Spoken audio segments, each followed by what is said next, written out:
2014లో మేము గెలిచిన 2009లో ఎమ్మెల్యే గెలిచినా నువ్వు పీఆర్పీని ఓడిపోయినావు. మళ్ళీ వచ్చి సంపదామని తెలుసు కదా, మేము సంపదామని తెలిసినప్పుడు మా పార్టీలోనూ చేరి మా వెనక ఆడికి పిలిచి ఆడికి వస్తుంటివి. మరి అప్పుడు సంపదామని మీకు భయం లేదా?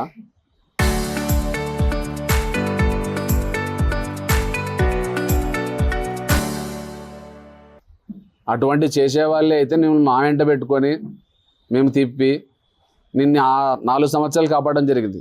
మళ్ళీ తర్వాత 2014లో నీకు సీట్ వస్తుందని పోయినావు, సీట్ రాలే, తిక్కారెడ్డి చెంచని చేయనావు. కానీ తిక్కారెడ్డి కూడా చేయలే ఆ రోజు. నువ్వు ఆ రోజు వైఎస్ఆర్ కాంగ్రెస్ పార్టీ వాళ్ళతో, అంటే మాతో కావచ్చు, ఎంపీ క్యాండిడేట్తో కావచ్చు, నువ్వు లోపల లాలూచిపడి పార్టీకి ద్రోహం చేయడం జరిగింది. మరి పులి ఎప్పుడైనా ఇట్లా పని చేస్తుందే? పులి అట్లా పని చేయదు కదా. పులిలాగే బతకాల.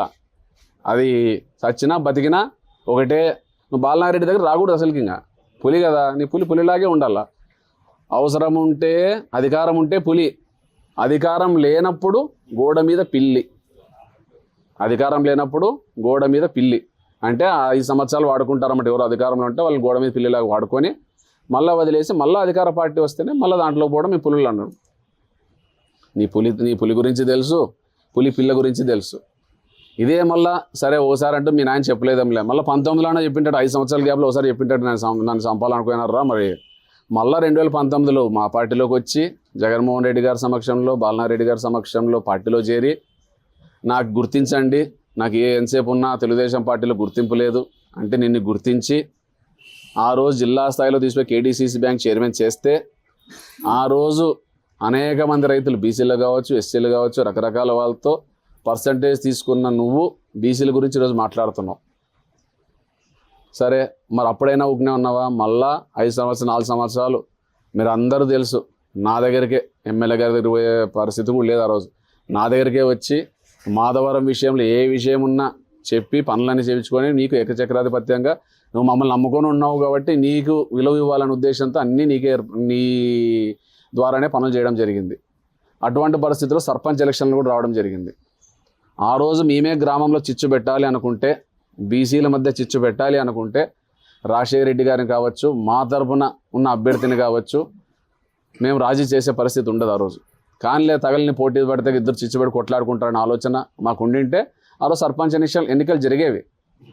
అట్లా ఉండకూడదు, ఇద్దరు కూడా బాగుండాలా, వాళ్ళిద్దరు కూడా కొట్లాడుకోకూడదు అని రాజశేఖర రెడ్డి గారి సర్పంచ్ అభ్యర్థిని అయితేనేమి, మా తరఫున సర్పంచ్ అభ్యర్థినేమి విత్డ్రా చేయించి 2.5 సంవత్సరాలు మీరు ఉండండి, తర్వాత 2.5 సంవత్సరాలు వాళ్ళకి ఇవ్వండి అని ఇద్దరి మధ్య ఒప్పందం కుదిర్చి ఆ మాట ప్రకారం సర్పంచ్ని ఏకగ్రీవంగా చేయడం జరిగింది.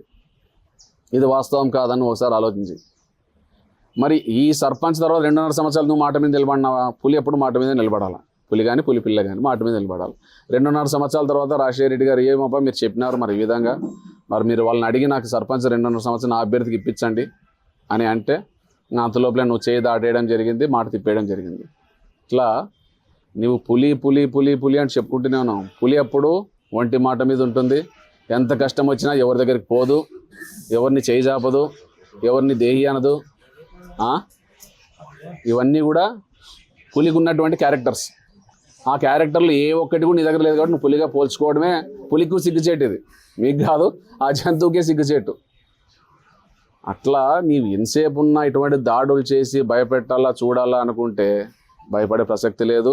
ఈ దాడి నేను మొదలు పెట్టినావు కదా, దీని పర్యావసనాలు నువ్వు ప్రతిరోజు కానీ ఇప్పటి నుంచి ఎక్కడ ఏ దాడి జరుగుతుందో, ఎక్కడ ఎటువంటి జరుగుతాయో అని నీవు నీ కార్యకర్తలు భయపడుతూనే ఉండాలా. ఖచ్చితంగా దీనికి ప్రతిచర్య అయితే తీసుకుంటాం. దీనికి తొందరలో కూడా ఇటువంటి వాటికి బుద్ధి చెప్పే విధంగా కూడా మా కార్యాచరణ కూడా ఉంటుంది. ఎందుకంటే నీ ఇంటి ముందు పోయిన వాళ్ళందరినీ కొడుతున్నావు, బెదిరిస్తున్నావు అంటే ఏమి నీకే అంత తెగింపు ఉన్నప్పుడు వైఎస్ఆర్ కాంగ్రెస్ పార్టీలో 15 సంవత్సరాలు ప్రతిపక్షం చూసి వచ్చిన వాళ్ళు, మాకేం ప్రతిపక్షం కొత్త కాదు, మాకు కాదు, మా పార్టీ నాయకులు కానీ కార్యకర్తలకు ఎవరికీ కొత్త కాదు. మేము ఎవరు భయపడేవారు ప్రసక్తి లేదు. ఆ రోజే సంయమనం పాటించింది బాలనారెడ్డి గారు. ఎస్పీ గారు ఫోన్ చేసి, ఎమ్మెల్యే గారు ఇది దయచేసి నా మాట వినండి, మీరు అక్కడ పోతే ఉద్రిక్త పరిస్థితులు నెలకొంటాయి, మీరు వాళ్ళు మళ్ళీ పరస్పర దాడులు చేసుకుంటే కూడా సమస్య అవుతుంది, లా అండ్ ఆర్డర్ ప్రాబ్లం అవుతున్న ఉద్దేశంతోనే బాలనారెడ్డి గారు సంయమనం పాటించి, అంతమంది నీ దగ్గర ఎంతమంది ఉన్నారో దానికి 2 నా దగ్గర ఉన్నా కూడా ఒక్క అడుగు కూడా ముందుకు వేయకుండా బీసీలు ప్రజలు మన మధ్యలో వాళ్ళు కొట్లాడుకొని వాళ్ళు ఎక్కడ నష్టపోతారనే ఉద్దేశంతోనే ఎమ్మెల్యే గారు సంయమనం పాటించడం జరిగింది. ఇది కావాలంటే మీ ఎస్పీ గారిని కూడా అడగండి, ఫోన్ చేసినారా లేదా, చెప్పినారా లేదా, ఎమ్మెల్యే గారు ఆ మాట మాట్లాడినారా లేదా అని అడగండి.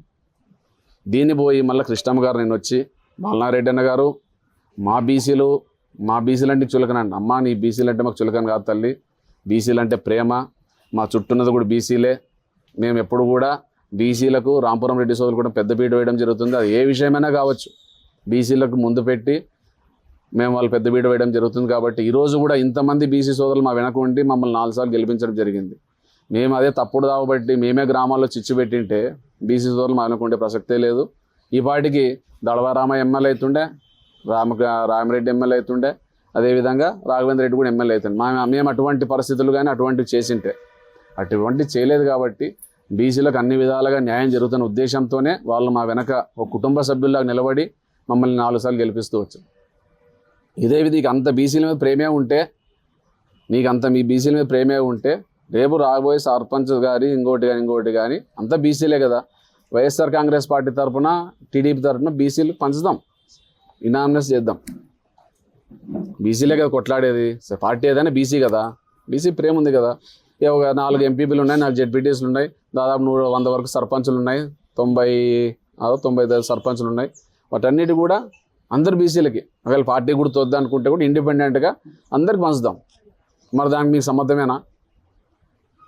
బీసీల మీద ప్రేమ ఉంది కదా, మరి ఈ విధంగా చేయడం మేమైతే మా పార్టీని ఒప్పించుకోనో ఏదో చేసి నేను కూడా పార్టీ సింబల్ లేకుండా మా వాళ్ళందరినీ కూడా సగం వరకు బీసీలని మీరు సగం బీసీలని పెట్టి పోటీ లేకుండా వాళ్ళకు ఖర్చు లేకుండా ఊర్లో గలాటలు లేకుండా చేద్దాం. మరి దీనికి మీరు సమ్మతమేనా? మీరు ఇవన్నిటి మాట్లాడేటప్పుడు 1-2 సార్లు ఆలోచన చేసుకొని బాలనారెడ్డి గారి కథ ఏమి, మీ కథ ఏమి, ఒకసారి ఇన్ఛార్జ్ అయ్యి నువ్వు ఏదో పోలీసులు నీ మాట విన్నంత మాత్రాన్ని నువ్వు ఇట్లే ఉంటావు శాశ్వతం అనుకుంటే పొరపాటు. ఏమి అధికారం అన్నది ఎవ్వరికీ శాశ్వతం కాదు, అధికారాలు మారుతుంటాయి పోతుంటాయి. మనకి శాంతి భద్రతలు కాపాడడమే నియోజకవర్గ నాయకులుగా మా బాధ్యత కావచ్చు, నీ బాధ్యత కావచ్చు. శాంతి భద్రతలు కాపాడడమే మన బాధ్యత. ఎక్కడ గ్రామాల్లో నిన్నటికి మొన్న మన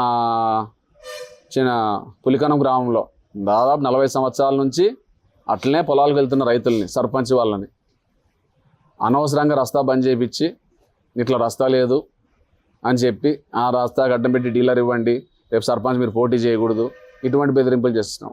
మళ్ళీ ఏమంటావు, నేను గ్రామాల్లో చిచ్చు పెట్టాను, అందరినీ బాగా కాపాడుకుంటాను, ఒకవేళ ఇంటి దగ్గర 30 ఎస్ఐ గారు చెప్పి నేను అంతా బ్యాలెన్స్ చేస్తున్నా అంటావు. మళ్ళీ ఇదే రంగాపురం గ్రామంలో చిన్న పిల్లని కొట్లాడు కోసం వాళ్ళు ఏదో కొట్లాడుకుంటే జనరల్గా నార్మల్ సెక్షన్స్ పెట్టింటే దాన్ని మళ్ళీ అటెంప్టివ్ మర్డర్ కింద, అంటే ఇవి రెచ్చగొట్టేవే కాదా, బీసీలు రెచ్చగొడుతున్నట్లే కదా, గ్రామంలో చిచ్చు పెడుతున్నట్లే కదా. చిన్న ఇష్యూని అటెంప్టివ్ మర్డర్ చేసి దాదాపు 4 రోజులు లోపల ఉండడం జరిగింది. మరి దీన్ని రెచ్చగొట్టే తత్వం అంటారా, లేకుంటే సామరస్యంగా పరిష్కరించడం అంటారా? మీడియా ద్వారా మీరందరూ ప్రజలందరూ కూడా గమనించాలా. అయ్యా మళ్ళా చెప్తున్నాను, ఇటువంటి చర్యలు ఇంకొకసారి జరిగితే మీరెవరో అంటున్నారంట, మీ కార్యకర్తలు ఇంకోరు కానీ, ఇది శాంపులే, సినిమా ఉంటుందని ట్రైలర్ మీరు చూపించినారు, నెక్స్ట్ ఇటువంటి చెప్తే సినిమా మేము చూపిస్తామని ఈ మీడియా ద్వారా. నాకేం రాజకీయం కొత్త కాదు, గలాట్లు కొత్త కాదు, అన్నీ కొత్త కాదు. అన్నిటినీ మర్చిపోయి ప్రజల్లో ఉండాలి, ప్రజలకు పని చేయాలా, ప్రజలకు ఏం కష్టం వచ్చినా తోడుగా ఉండాలనేదే మా కాన్సెప్ట్. అది తప్ప వేరే ఉద్దేశం లేదు. మొన్న జరిగిన దానికి కూడా ఒకవేళ మా వాళ్ళది తప్పులైతే లేదడా, అందరి మీడియా ద్వారా కూడా మీకు అన్ని వీడియోస్ కూడా ఉన్నాయి, మీకు కూడా వచ్చింటాయి. మా వాళ్ళది ఎక్కడ తప్పు లేదు, వాళ్ళు చేసినారు కాబట్టి వచ్చిన ఎవరెవరు ఒక మాట వాళ్ళన్నా వీళ్ళు అని అంటారు. దాన్ని నువ్వు సర్దుకొని అక్కడే వదిలేసి ఇంత సమస్య రాదు. నువ్వేదో భయభ్రాంతి గురి చేసినావు కాబట్టి నెక్స్ట్ నుంచి ఇటువంటి జాగ్రత్తలు నువ్వు ఇట్లా పని చేస్తున్నావు కాబట్టి దానికి ఎంత జాగ్రత్తలు తీసుకోవాలో, నా కార్యకర్తలు నేను ఎట్లా కాపాడుకోవాలో, ఎట్లా ఇంటికి చేర్పించాలో నేను చూసుకుంటాను. నాకు తెలిసి కార్యకర్తలు మీటింగ్కి వచ్చి పోయేంత వరకు ఈగ వాళ్ళకుండా కాపాడుకునే బాధ్యత వైఎస్ఆర్ కాంగ్రెస్ పార్టీ తీసుకుంటున్న విషయాన్ని ఈ మీడియా ద్వారా తెలియజేస్తున్నాను. మీ దగ్గర సీసీ కెమెరాలు ఉన్నాయి, తీసి దాంట్లో ఎవరి తప్పు ఉందో డిపార్ట్మెంట్ వరకు ఇస్తే వారిని సరిచేసే పద్ధతిలో వాళ్ళు మాట్లాడుతుండ్రు, వాళ్ళు దాన్ని క్లోజ్ చేస్తుంది. అటువంటిది కాకుండా తిరిగి దాడి చేయడం చాలా సిగ్గుచేయటం, చాలా చేతగాని వ్యవహారం అంటారు దీన్ని. నువ్వేమొచ్చి కోసిలో వచ్చి కొట్టలే, నీ ఇంటి ముందుకు వచ్చిన అమాయకుల్ని నువ్వు బీసీల మీద అంత ప్రేమ చూపిస్తున్నావు, కొట్టింది కూడా బీసీలనే. బీసీ బూదూరు సంబంధించిన వ్యక్తి, కురువూరులో బీసీలు, మళ్ళీ సూగూరు సంబంధించిన ఒక ఎస్సీలని, బీసీలని, అట్లా రకరకాల అన్ని విలువలు వచ్చిన వాళ్ళందరినీ కొట్టడం జరిగింది. కాగ్గల్ గ్రామానికి వచ్చిన వాళ్ళని బీసీలు, ఎస్సీలు ఉన్నారు, వాళ్ళని కొట్టడం జరిగింది. నువ్వు నా బీసీలు అంటున్నావు, మరి బీసీలు ఎందుకు కొట్టినావు నువ్వు? కార్యకర్తలకు వచ్చాం, పార్టీకి వచ్చిన వాళ్ళంతా మ్యాక్సిమం బీసీ ఎస్సీ మైనార్టీ సోదరులే. వాళ్ళని ఎందుకు కొట్టడం జరిగింది? నువ్వు బీసీ అని చెప్పుకుంటూనే బీసీల మీద దాడులు చేస్తావు, అదేవిధంగా బీసీల మీద స్టేషన్లో కేసులు పెట్టిస్తావు, ఇవన్నీ కూడా చేయడం జరుగుతుంది. నేను ఈ మీడియా ద్వారా ఒకటే తెలియజేసుకుంటున్నాను, ఇటువంటి చర్యలు గతంలో కూడా ఎప్పుడు కూడా ఏ ప్రభుత్వం అధికారంలోనే ఎప్పుడు జరగలే.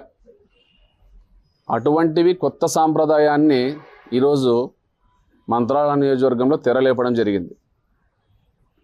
మళ్ళీ ఏం చెప్తున్నావు?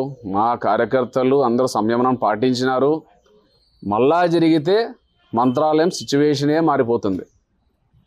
అంటే మంత్రాలయం సిచ్యువేషన్ ఏ విధంగా మారిపోతుందో మరి నువ్వు ఏ విధంగా మారుస్తావు మేము కూడా చూడాలనుకుంటున్నాం. మళ్ళా జరిగితే అంటున్నావు కదా, ఖచ్చితంగా నీళ్ళు రోడ్డుకుంది కాబట్టి వైఎస్ఆర్ కాంగ్రెస్ పార్టీ తరఫున కావచ్చు, ఇంకా మిగిలిన వామపక్ష పార్టీల తరఫున ఎవరైనా కానీ నీ ఇంటి ముందు ర్యాలీగా పోవచ్చు, ఇంకోటి పోవచ్చు, రోడ్డు నీది కాదు, ఇల్లు నీది. నీవు అటువంటి వాడు ఇంటి ముందు పోకుండా నువ్వు కొంచెం లోపల కట్టుకోవాలా, లేకుంటే అటువంటివన్నీ చూసి చూడనట్లు వెళ్ళిపోవాలా. నువ్వు రోడ్లో ఉన్నావు కాబట్టి నువ్వు ప్రతిదానికి నీ ఇంటి ముందు వచ్చినా కొడతాము, చూస్తాము, భయభ్రాంతులు గురి చేస్తామంటే భయపడే వాళ్ళు ఎవరు లేరు. ఇక్కడ కూడా చేతులు గాజులు తడుకొని కూడా ఎవరు లేరు. మళ్ళీ ఏం చెప్తున్నావు? ఆ విషయాన్ని నువ్వు ఖండించకపోగా ఈ విషయాన్ని ఇంత పెద్ద ఎత్తున ఒక వాహనాన్ని తగలబెట్టి, ఒక మోటార్ సైకిల్ తగలబెట్టి ఇంత దాడులు చేసి నీ వాళ్ళని నువ్వు ఖండించకపోగా చేసిన తప్పుని సమర్థిస్తూ మళ్ళా వచ్చి నువ్వు ప్రెస్ మీట్ ఇవ్వడం జరిగింది. ఏమని? బాలనాగిరెడ్డి గారు ఇటువంటివి నా ఇంటి ముందు వెళ్తున్నప్పుడు, నీ ర్యాలీ నా ఇంటి ముందు వెళ్తున్నప్పుడు, తెలుగుదేశం పార్టీ నియోజకవర్గ ఇన్ఛార్జ్ ఇంటి ముందు వెళ్తున్నప్పుడు నా ఇంట్లో కార్యకర్తలు ఉంటారు, నాయకులు ఉంటారు. ఎంత జాగ్రత్తగా నువ్వు తీసుకోవాలి నీకు తెలీదా? నీకు దాదాపు 60 సంవత్సరాలు వచ్చినాయి అని చెప్పడం జరిగింది. మరి ఆయనకు 60 సంవత్సరాలు వస్తే నీకు కనీసం 50 సంవత్సరాలని వచ్చింటాయి.